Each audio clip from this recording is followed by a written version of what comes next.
pekerjaan suami itu seperti ini, kebetulan orang IT gitu ya. Jadi menyadari lebih banyak berhubungan dengan komputernya daripada istrinya gitu ya. Lebih banyak konflik atau lebih sedikit konflik? 21% yang juga mengakui memang lebih banyak konflik. Sekarang bener-bener 24 jam gitu kita ketemu. Kebingungan juga mau ngomong apa, dapur gak pernah berhenti memasak misalnya. Dulu kita bilang jangan lihat layar terus. Sekarang kalau anak noleh-noleh waktu sekolah kita bilang jangan noleh-noleh, lihat layar. Pak David nih yang enak nih, karena anak homeschooling dari dulu. Saya bilang sama istri saya, welcome to homeschooling. Menurut saya juga seseorang juga bisa terjangkit COVID pun itu juga atas seizin Tuhan gitu loh. Jadi kita nggak bisa melulu kita menarik diri. Bukan COVID yang bermutasi, kita yang bermutasi nih pada saat ini. Kita sedang berubah. Dan mungkin perubahan kita itu lebih fatal daripada perubahan COVID itu sendiri. Sadarlah kita sedang berubah.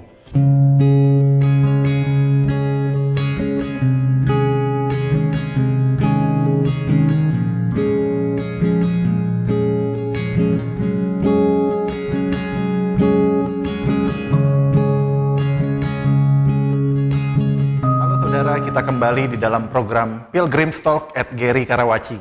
Di seri sebelumnya kita sudah membahas satu seri dengan tema gereja yang mengembara, yang menjelaskan prinsip-prinsip penting sebagai seorang pilgrim.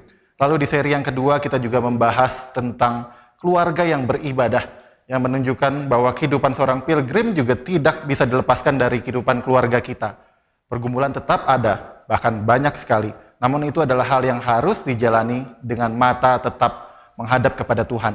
Di seri yang ketiga ini, kita akan masuk ke dalam sebuah tema yang sangat relevan untuk kita semua. COVID mengubah kita. COVID mengubah seluruh umat manusia. Mau tidak mau harus berubah banyak hal dalam hidup ini. Bahkan termasuk talk show ini, Pilgrim's Talk ini pun harus berubah. Kami semua tidak ada yang memakai masker. Tapi kami tetap menerapkan protokol kesehatan karena kami berada di ruangan yang terpisah satu sama lain. Kami berbeda ruangan, tapi dekat di layar dan tentunya dekat di hati. Nah, sebelum saya masuk ke dalam diskusi kita kali ini, kita akan memperkenalkan narasumber kita. Yang pertama adalah Pendeta David Tong, yang adalah Gembala Sidang dari Gary Karawaci. Dan yang kedua adalah Pendeta Budi Sutrisno, atau yang biasa kita kenal dengan Pendeta Him-Him, yang adalah Asisten Gembala Gary Karawaci. Kita juga akan ditemani oleh Ibu Liana, yang biasa kita panggil juga dengan Ibu Yayan. Dan yang kedua adalah Ibu Meta, dan kedua ibu ini juga melayani di Gary Karawaci. Saudara-saudara sekalian, orang Kristen sekali lagi harus memiliki mental sebagai pilgrim, sebagai pengembara. Dan seperti layaknya seorang pengembara, kita harus memandang bukan kepada dunia, tapi mata kita memandang kepada Allah. Kesuksesan dunia, masalah-masalah yang terjadi, bahkan pandemi ini pun harusnya tidak membuat kita melepaskan pandangan kita kepada Allah. Tetapi apakah hidup kita terpengaruh sebagai seorang pilgrim?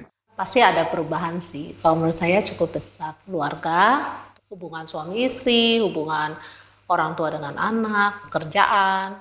Bahkan kita dalam belanja gitu ya. Dari yang kita fisik datang gitu ya, terpaksa harus online misalnya. Juga sempat kita mengalami juga ya ibadah misalnya yang harus ya kita misal fisik dalam beberapa bulan juga kita harus online gitu, ya merasakan itu juga sih. Saya ingat ada seorang teman yang berkata kepada saya, ya COVID merubah saya, Pak Sam, berubah berat badan saya jauh lebih meningkat gara-gara harus di rumah terus. Kalau Ibu Meta bagaimana Ibu Meta? Pada saat ada di rumah, pastinya relasi sosial akan berbeda. Ya, kita nggak lagi setiap hari keluar ketemu orang lain gitu ya. Apalagi kalau ibu-ibu biasanya mengantar jemput anak, sekarang harus berada di rumah begitu ya. Kemudian di dalam aspek pekerjaan, pasti ada ya, setiap perusahaan itu semuanya ada potong gaji gitu ya. Jadi secara pendapatan keluarga juga akan mengalami satu perubahan. Apakah relasi suami istri juga terkena dampak? Saya pertama-tama dengan suami juga kaget gitu ya. Ternyata melihat bahwa semakin di rumah itu komunikasi itu kok semakin terbatas gitu ya. Terbatas dalam arti kita menyadari awalnya karena adjust gitu ya. Oh, pekerjaan suami itu seperti ini. Kebetulan orang IT gitu ya. Jadi menyadari lebih banyak berhubungan dengan komputernya daripada istrinya gitu ya. Menimbulkan satu kecemburuan gitu ya kadang-kadang dari yang kecil gitu ya. Oh, tapi tambah lama dengan berlalunya waktu itu Tuhan juga membentuk kita gitu ya. Para istri boleh melihat sebetulnya suami kita sebagai kepala keluarga yang sering dikatakan di dalam Alkitab, itu mereka mempunyai satu satu panggilan sendiri ya sebagai kepala keluarga dan pencari nafkah yang tidak mudah ini tentunya kita melihat.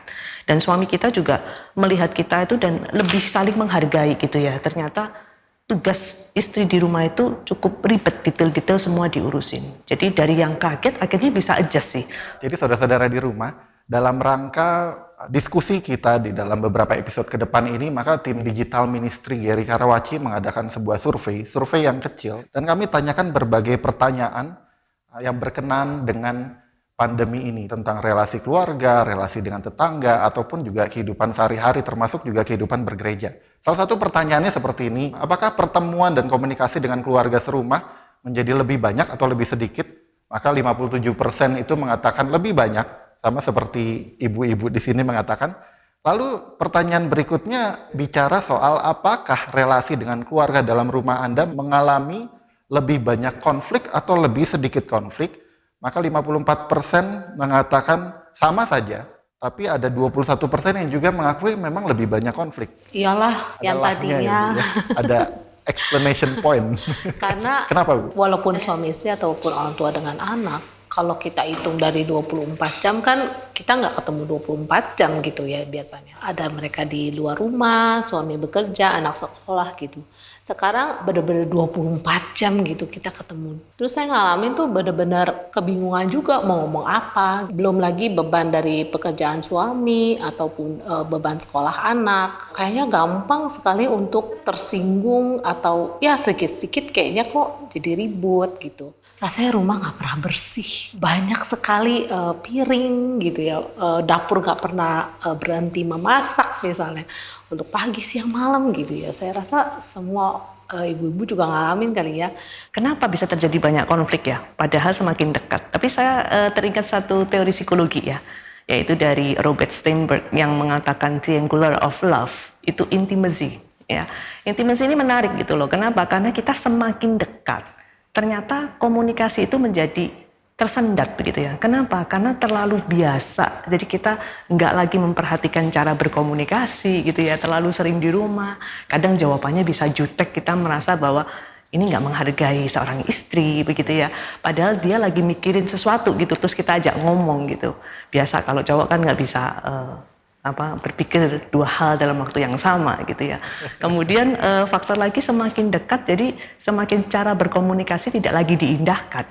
Nah kemudian yang kedua ada faktor belum lelah kali ya Pak Sam ya. Detil-detil kita mau urusin begitu ya.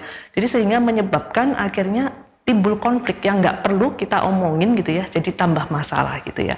Dan ada faktor lagi tingkat kejenuhan ya, karena kita nggak keluar, nggak ketemu orang lain, ngomongnya sama ya istri kita, suami kita, anak-anak kita ya, jadinya banyak konflik yang muncul. Padahal dulu pacaran maunya 24 jam ya. Itu sudah pasti Pak. Saya jadi keinget dulu itu pernah ada satu pembicaraan di gereja juga. Waktu itu saya baru menikah, lalu kemudian saya bulan madu, dan ketika pulang dari bulan madu, lalu ke gereja ketemu dengan seorang di gereja yang langsung tanya, Sam, gimana bulan madunya? Ya biasalah, senang, menyenangkan. Berantem nggak? Pertanyaan pertama dia itu, berantem nggak? Saya ingat-ingat. Iya sih Pak, berantem. Ini mungkin berantem hebat pertama kita, gitu. Dan berantemnya berantem bener. Kok tahu Pak? Dia hanya senyum-senyum. Bener, memang biasanya begitu. Lalu saya pikir-pikir, memang momen honeymoon itu adalah momen pertama kali saya dan istri saya itu benar-benar 24 jam bersama tanpa gangguan apapun. Dua karakter yang berbeda ini dan dua manusia berdosa ini dipertemukan meskipun suasananya honeymoon, tapi ya ternyata konflik itu ada. Saya pernah mendengarkan seorang ibu juga berbicara mengenai apa yang berubah dalam COVID ini. By the way, kita selama ya bicara mengenai COVID itu kan virus yang sudah bermutasi dan berubah, dan kita khawatir dengan mutasi virus COVID yang baru, apalagi yang dari UK dan seterusnya. Tapi mungkin kita juga harus berpikir bahwa bukan COVID yang bermutasi, tapi kita yang bermutasi nih pada saat ini. Kita sedang berubah, dan mungkin perubahan kita itu lebih fatal daripada perubahan yang kita lihat daripada COVID itu sendiri. Kita sadarlah kita sedang berubah. Nah, seorang ibu ini akhirnya berkata dengan saya, dan dia mengatakan bahwa ternyata pandemi COVID ini baru memberitahu kepada dia bahwa ada beberapa hal dalam hidup dia yang harus dia perhatikan. Misalnya, sekarang hidup dengan anak yang sangat sering sekali di rumah, belajar di rumah, dan kadang-kadang anak tuh ketika dia sedang bekerja, anak menginterupsi pekerjaan dia, bertanya, dia ternyata baru sadar bahwa dia gampang marah. Ada suatu sifat yang mungkin perlu dikuduskan, yang perlu dipikirkan lebih lagi, yaitu mengenai keamarahan dia ini. Nah, dia mengatakan bahwa ternyata COVID mengatakan atau mengajarkan pada saya bahwa saya baru mengenal diri saya, kekurangan saya, dan seterusnya. Ada juga pasangan yang lain yang mungkin yang bahkan suami istri justru dalam COVID ketika waktu lebih banyak bisa bersama satu dan yang lainnya, tetapi ternyata terjadi perpecahan di dalam hubungan suami dan istri. Juga ada yang berbicara mengenai kemungkinan, ya kita perlu bicarakan di sini secara lebih detail ya, tapi ada suatu hal yang tidak seharusnya terjadi di keluarga tersebut justru di dalam pandemi, bukan di luar pandemi, di dalam pandemi. Entah mengapa itu ada satu faktor yang kita harus sesali juga, di mana kita tidak bisa menikmati keluarga seperti yang kita pikirkan sebelumnya. Bukankah suami dan istri itu sudah dijadikan satu ketika sudah menikah? Tadi Pendeta Budi juga dengan sudah bertanya ya, bukankah dulu waktu pacar tuh pengennya terus bersama, terus ya 24 jam berhari, tapi sekarang kok merasa gangguan ketika pasangan hidup kita tuh dekat dengan kita.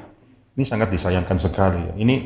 Ini ada beberapa orang yang terus bicara mengenai kesulitan setelah pandemi itu ada. Saya mau share sebuah artikel. Jadi ada sebuah artikel di Detik News yang mengatakan perceraian di Pulau Jawa itu meningkat. Dan dikatakan di sini meningkat gara-gara pandemi COVID-19. Data di sini data yang diambil dari bulan Juni dan Juli 2020 itu di Pulau Jawa jumlah perceraiannya meningkat menjadi 57.000 kasus. Dan ada artikel lain yang mengatakan bahwa di Inggris, di Amerika, di Cina, di Swedia, dan saya yakin di banyak negara lainnya juga ternyata tingkat perceraian itu meningkat. Kalau saya boleh katakan pandemi ini seperti menguji pasangan-pasangan. Nah, sayangnya ada yang solusi dari ujian ini adalah bercerai. Tapi kalau kita bilang data yang disampaikan, apakah mungkin juga karena mereka sendiri sebetulnya hidup di dalam satu rumah tangga yang sudah bermasalah? Saya juga berpikir sama, nggak semua kasus itu mungkin gara-gara COVID ya. Tapi mungkin memang sudah ada sebelumnya dan kemudian ya baru terjadinya memang dalam masa pandemi ini. Tapi kalau tadi dikatakan meningkat, ya kita perlu perhatikan juga peningkatannya berapa banyak. Kalau memang meningkatnya ternyata drastis, kita bisa ya curiga gitu, itu memang karena COVID. Kalau saya lebih percaya kalau keluarga itu keluarga yang memang berfungsi dengan baik. Ya, COVID ini bukan membuat mereka menjadi pecah, tapi justru harusnya bisa bertumbuh gitu ya, khususnya keluarga-keluarga Kristen ya. Ini data kita nggak tahu detailnya ya, keluarga yang Kristen dan lain sebagainya. Kalau kita tahu detailnya, kita bisa melihat juga bagaimana pengaruh iman, kepercayaan kepada Tuhan itu bisa menolong mereka untuk bukannya cari solusi yang cepat, yang mudah gitu, bercerai, tapi ya memperjuangkan apa yang Tuhan sudah berikan kepada mereka, itu pernikahan. Bagaimana cara menyelesaikan atau bahkan menanganinya ya? Keduanya ini harus memiliki visi bahwa konsep bahwa ini adalah satu keluarga yang mau dibawa kemana gitu. Kalau misalnya kita mau berjalan masing-masing ya menjadi kesulitan gitu. Tapi kalau dengan adanya konflik harusnya kita saling membentuk ya. Kalau saya sih sama suami rasanya harus membentuk gitu. Dan kita punya prinsip bahwa tidak ada niat untuk mencelakakan atau menyakiti pasangan kita. Kita sama-sama berjuang untuk keluarga ini bisa hidup memuliakan Tuhan. Ya, sebetulnya kalau saya rahasia Pak Sam, cuman karena sudah ada di layar ini jadi harus ngomong gitu ya. Solusinya adalah ketika ada di dalam konflik, saya dan suami sebagai orang yang percaya dan memiliki doktrin yang kita belajar terus tiap minggu ya di gerakan reform ini, maka tentunya kita harus untuk mengaplikasikannya. Jadi ketika ada konflik, kita harus melihat dari cara pandang Allah pertama. Karena pernikahan ini adalah pembentukan karakter kita masing-masing sebagai pasangan, makanya kita harus melihat bahwa ketika ada masalah, saya harus berubah apa, bukan menuding pasangan saya harus berubah apa. Itu dulu konsep yang harus kita miliki. Dan kemudian yang kedua, ketika kita menyelesaikan masalah, kalau kita lagi emosi, ya tahan dulu, nggak usah menyelesaikan daripada akhirnya ruwet di belakang gitu ya. Tapi kita masing-masing mengambil waktu untuk tenang sebentar dan kemudian kita mencari tahu apa yang harus kita lakukan dan perkataan apa yang harusnya kita ungkapkan pada pasangan kita. Dan kemudian yang terakhir, ya biasanya kita harus ada kasih yang mengampuni itu harus ada dulu di dalam keluarga kita ya, sesama pasangan, sehingga kita nggak merasa bahwa kita yang jual mahal gitu ya, nunggu pasangan lain yang nyapa kita, tunggu pasangan lain yang mengampuni. Ini akhirnya akan menjadi satu konflik yang luar biasa. Dan saya pasti akan mengingat dengan suami, kita seringkali bilang sama anak-anak ya kan, kamu ini jangan berantem terus tiap hari gitu ya. Tapi kalau anaknya, kalau kita berantem, kita harusnya malu gitu loh. Kita ngomongin anak, tapi kita sendiri nggak bisa menyelesaikan masalah kita. Bicara soal anak, ada keluarga-keluarga yang sebenarnya konflik tertingginya bukan dengan pasangan, tapi dengan anak. Sekolah online saja itu sudah bisa menjadi drama. Udah nggak perlu kita nonton drama Korea untuk melihat drama. Anak zaman sekarang itu bukan hanya bicara soal pelajaran saja masalahnya, tapi kuota sekarat aja itu jadi masalah. Guru yang terus-menerus mengejar tugas, HP error, laptopnya error, itu jadi problem. Saya jadi teringat anak saya beberapa kali ngomong ke papanya, ke mamanya, "Pak, itu internet di rumah error. Aku sekolah jadi susah." Berapa kali saya menanggapinya dengan, udahlah itu cuma masalah internet aja, gitu aja mengeluh. Gitu. Cari solusi lah, sabar. Nah, sampai suatu hari ketika bagi rapor, maka salah satu catatan gurunya adalah, "Bapak, Ibu, tolong perbaiki internet rumah Bapak Ibu. Karena mengganggu kegiatan belajar mengajar Bapak Ibu." Saya baru kaget, ternyata memang serius itu masalahnya, sampai ditekankan sama gurunya. Saya juga ada sebuah data di Jepang, dikatakan bahwa jumlah korban bunuh diri itu jauh lebih tinggi daripada kematian karena COVID. Dan dalam angka di sini mengatakan pada tahun 2020 ini naik sekitar 3,7% dari tahun sebelumnya. Ada 20.919 orang meninggal karena bunuh diri. Dan ternyata angka itu meningkat pesat di dalam beberapa kelompok, yaitu perempuan dan juga anak-anak. Saya juga kaget gitu ya, ternyata ngurus anak gitu ya, ketemu terus gitu, nggak mudah selama 24 jam. Tapi saya mengingat inilah panggilan kita sebagai orang tua kembali dimurnikan oleh Tuhan. Yaitu kita dipercaya untuk membentuk karakter mereka. Sehingga pada saat di rumah saya melihat gitu ya, anak yang satu kelebihannya apa, anak yang lain kelebihannya apa, kekurangannya apa. Nah, saya selalu akan mengambil waktu entah dimakan siang, entah dimakan malam, bicara satu tema. Misalnya kejujuran, bagaimana hari ini. Saya bicara sama mereka bagaimana bertengkar di dalam cara pandang Tuhan. Boleh gak berkata kasar dan lain-lain gitu ya. Ini sesuatu kesempatan yang baik sekali. Jadi tentunya merasa diganggu pasti gitu ya di masa banyak kumpul sama anak-anak. Tapi saya tidak mau merelakan ini diambil oleh iblis begitu aja begitu ya. Kita sibuk di dapur gitu ya. Kemudian suami sibuk ngurusin komputernya terus, enggak. Tapi kita harus berperang gitu ya untuk menghadapi anak-anak kita. Dengan relasi dengan anak itu akhirnya membuat kita yaitu apa yang lo omongin gitu ya, itu yang dilihat juga oleh anak gitu.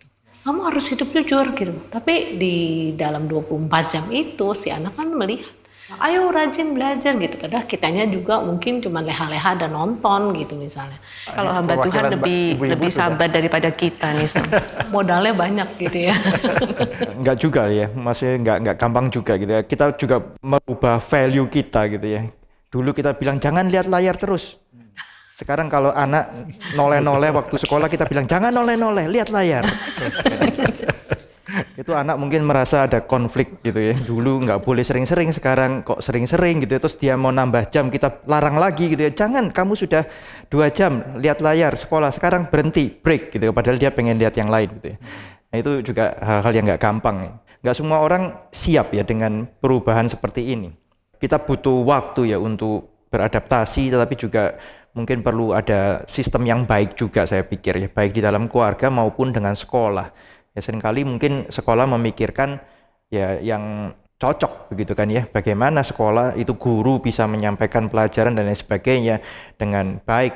Tetapi yang di rumah kami juga melihat, mengamati itu sistem kemungkinan nggak terlalu baik, sehingga anak-anak itu sebenarnya mungkin nggak banyak belajar juga gitu ketika online. Mereka mungkin lihat layar tapi belum tentu sebenarnya mereka belajar. Ada banyak hal gitu ya, kami berusaha untuk cover gurunya kan nggak mungkin bisa ngeliatin siswanya satu persatu ya. Kami juga kadang harus mendampingi anak karena anak kami yang masih kelas 3 ya. Tentu saja waktu untuk melakukan hal-hal yang lain juga harus dialihkan gitu kan. Ketika mereka sudah selesai sekolah, baru kami bisa melakukan hal-hal yang lain. Gitu. Pak David nih yang enak nih, karena anak homeschooling dari dulu gitu ya. Paling sedikit ya, Pak Mau David. pandemi nggak pandemi di rumah ya Pak ya. Iya. Kadang-kadang saya bingung ya kenapa kok waktu lebih banyak itu malah membuat kita semakin jauh satu dan yang lain ya. Ini mungkin salah satu pergumulan daripada keluarga-keluarga yang belum tentu kami bisa mengerti sepenuhnya karena memang walaupun saya punya 5 anak, tapi 4 anak kami yang sekolah tuh dari dulu juga sudah homeschooling. Jadi pandemi memang dari dulu udah kumpul bareng, dari dulu juga sudah ada di rumah, belajar di rumah dan kita bisa menyaksikan mereka belajar dan seterusnya. Cuma kita masalah sekolah, kita harus mengenal satu hal ya. Ini kesempatan bukan cuma seorang ibu yang memperhatikan anaknya sekolah, tapi juga bapak ya. Ketika bapak harus kerja work from home, memperhatikan anak-anaknya. Kita berkali-kali mengatakan bahwa tugas mengajar anak kita, mendidik anak kita bukanlah cuma tugas daripada seorang ibu.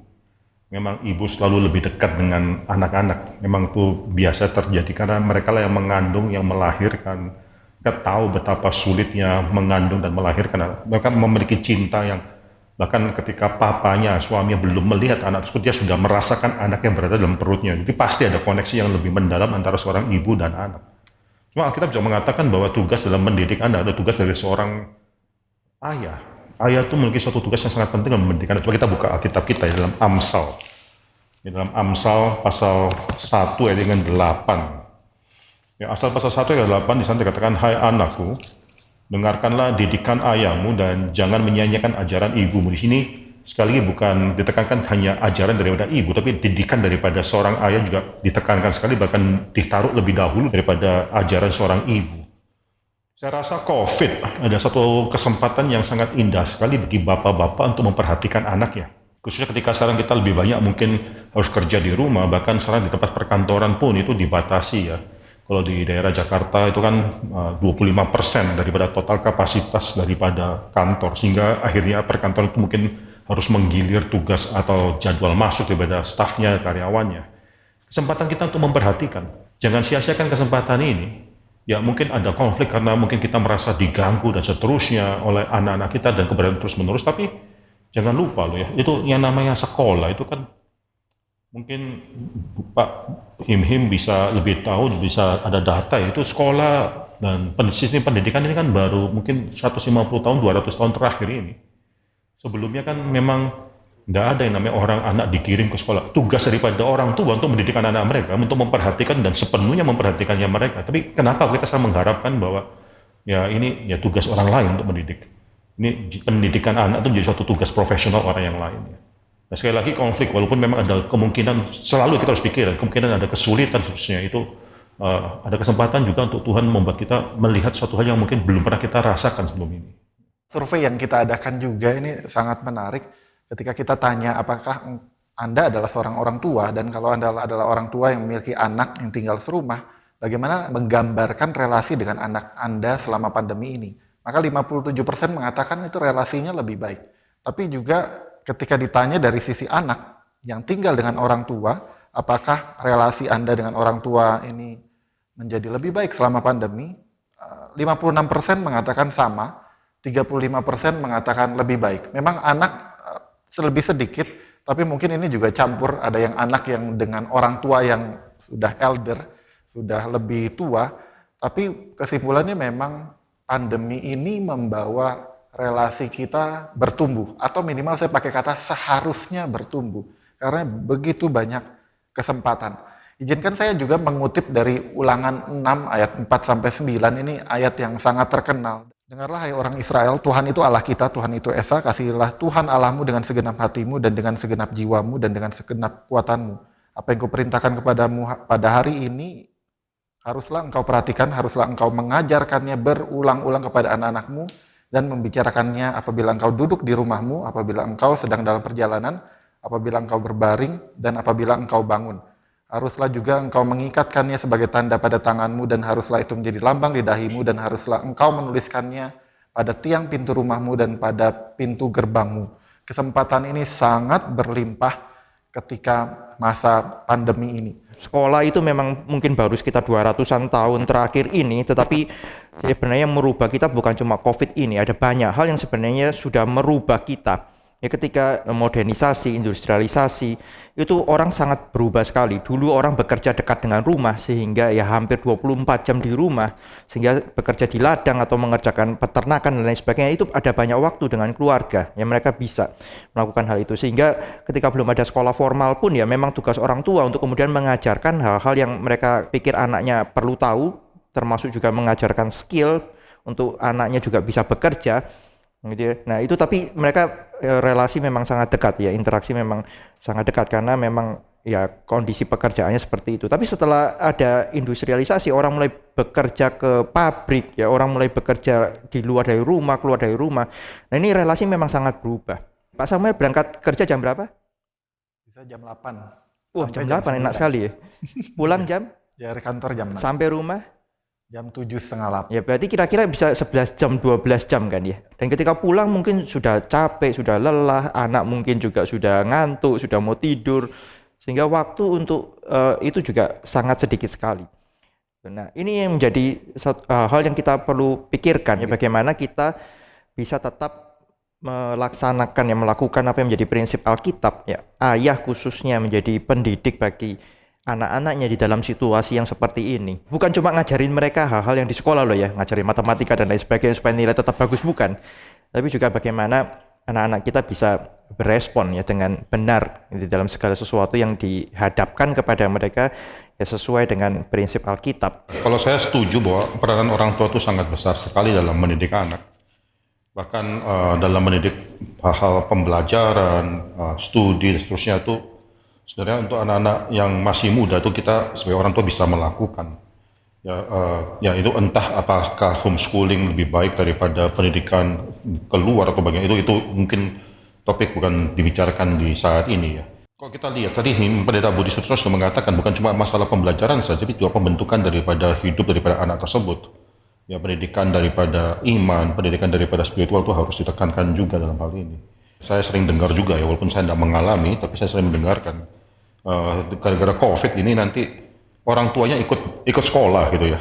Orang tuanya ikut sekolah bersama dengan anaknya di sampingnya, karena sekarang tidak bisa semuanya ditangani oleh gurunya. Kalau anaknya tidak ngerti, sekarang orang tuanya harus menjelaskan. Saya bilang sama istri saya, welcome to homeschooling, saya bilang gitu ya. Ya sekarang nikmatilah homeschooling yang sudah kita lakukan selama ini. Toh padarnya membuktikan bahwa memang kita harus mengikuti anak belajar apa, kita harus mengajar apa pada anak kita. Indahlah pembicaraan ini ya menurut saya. Ini pergumulan yang saya rasa akan membentuk banyak sekali anak-anak Tuhan kalau memang mereka rela dibentuk.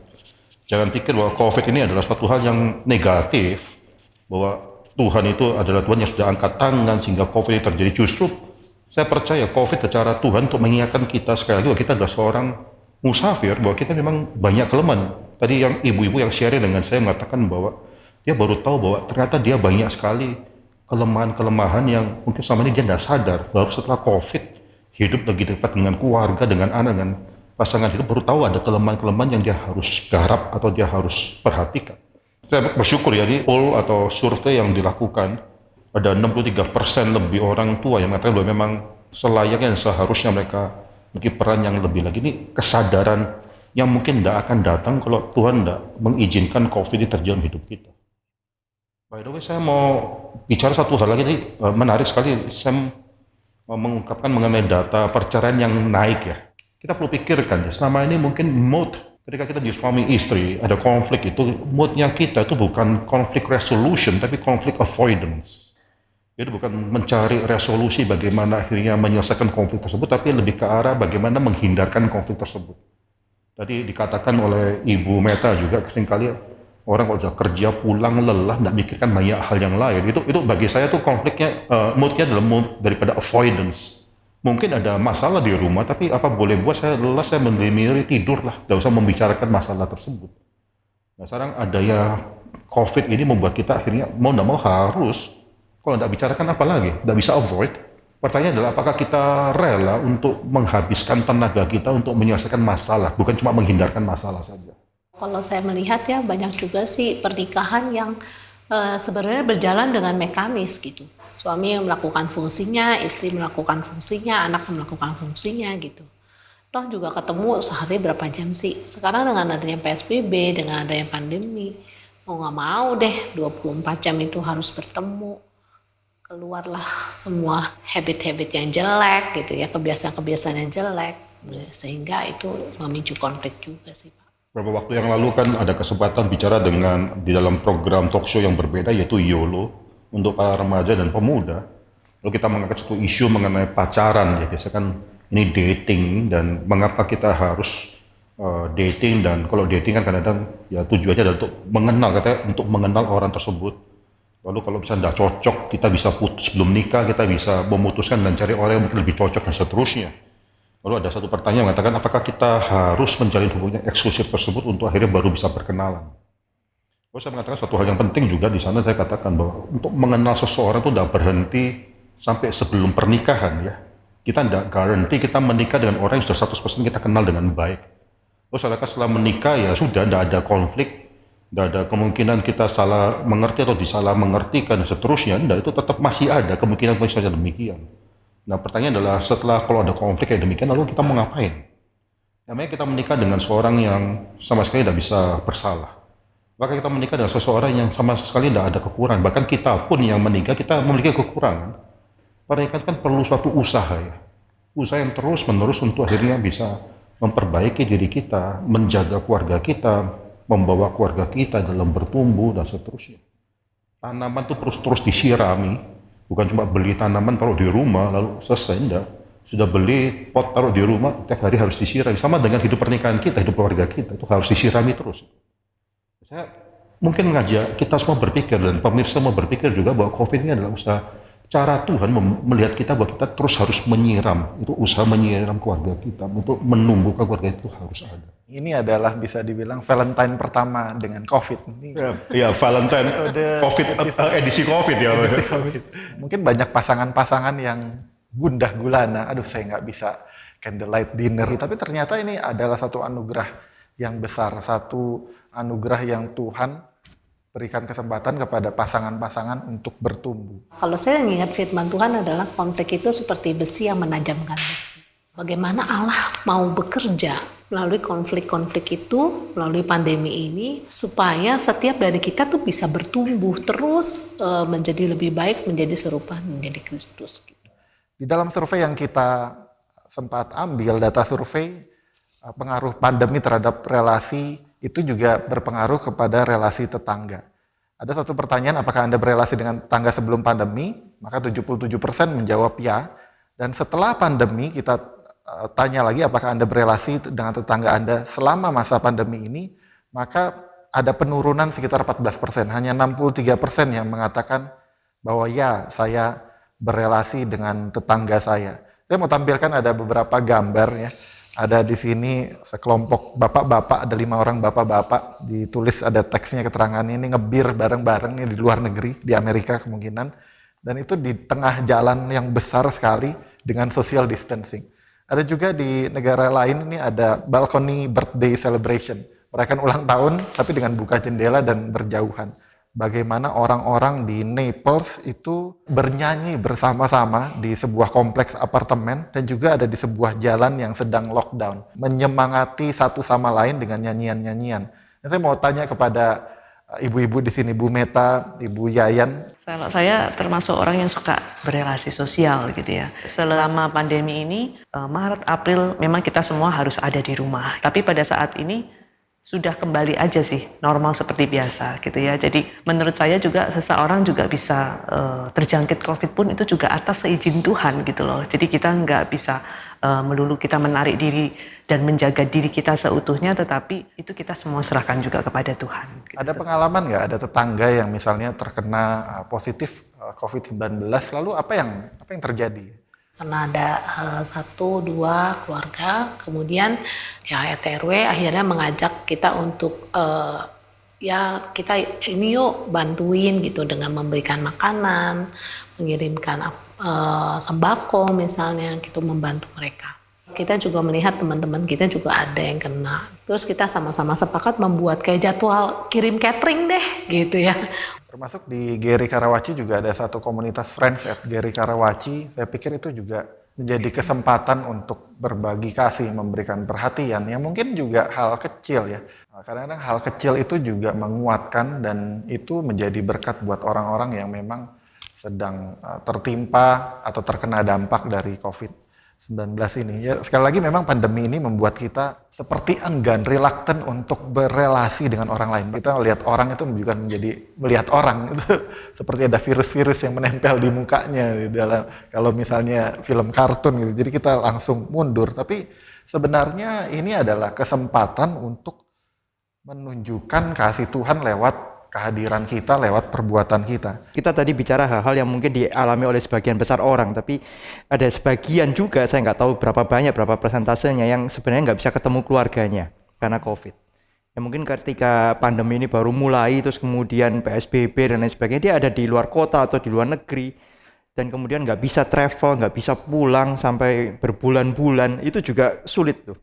Ya mungkin pergumulannya berbeda sama sekali gitu ya dengan yang tadi kita bicarakan. Kalau tadi terlalu intens ketemu dengan pasangan, dengan anak, ini malah nggak bisa ketemu sama sekali. Saya rasa setelah 1 tahun ini ya, kita mungkin juga akan miss, ya, maksudnya kangen gitu ya, untuk ketemu dengan keluarga besar kita. Saya nggak tahu ya, yang lain-lain ini keluarga besar dekat dengan tempat tinggal kita sekarang atau jauh. Saya jauh gitu ya. Dan untuk pergi ke sana itu juga mikir berkali-kali gitu ya, mau pergi atau enggak. Pergi ke sana itu sudah ketahuan ini pasti orang dari luar kota gitu ya, bisa dilihat dengan pandangan yang aneh kali ya, ini dari luar kota, jalan-jalan, pulang kampung pada waktu pandemi dan lain sebagainya. Itu hal-hal yang mungkin akan segera kita akan hadapi juga ya. Mungkin 1 tahun itu oke, tapi setelah itu kita akan mulai berhadapan dengan keluarga jauh yang biasa kita bisa kunjungi setahun sekali. Ini sekarang nggak bisa. Kalau kita bisa melihat salah satu ayat Alkitab yang mungkin kita kenal dengan baik, tapi sulit kita lakukan pada saat pandemi COVID itu di Matius pasal 22 ya. Matius pasal 22, ayat 34 dan seterusnya, itu ketika Yesus ditanya mengenai hukum yang paling utama. Kita masih ingat ya jawab Yesus kepada mereka, kepadanya, kasihlah Tuhan Allahmu dengan segenap hatimu dan dengan segenap jiwamu dan dengan segenap akal budimu. 39, dan hukum yang kedua yang sama dengan itu ialah kasihilah sesama manusia seperti dirimu sendiri. Nah, kita sebagai anak Tuhan sekarang mungkin kita bisa bertanya, bagaimana kita bisa mengasihi orang lain seperti diri kita sendiri dalam zaman pandemi COVID macam demikian. Ya, ketika kita akhirnya keluar pun kita takut, berinteraksi pun mungkin kita juga takut. Saya masih ingat di gereja, mungkin kita nanti bisa bicarakan lebih banyak dalam sesi atau episode yang lain, yaitu berkenaan dengan pelayanan dalam gereja. Ketika ada jemaat kita yang meninggal, bukan karena COVID, meninggal di tengah-tengah COVID, bukan karena COVID.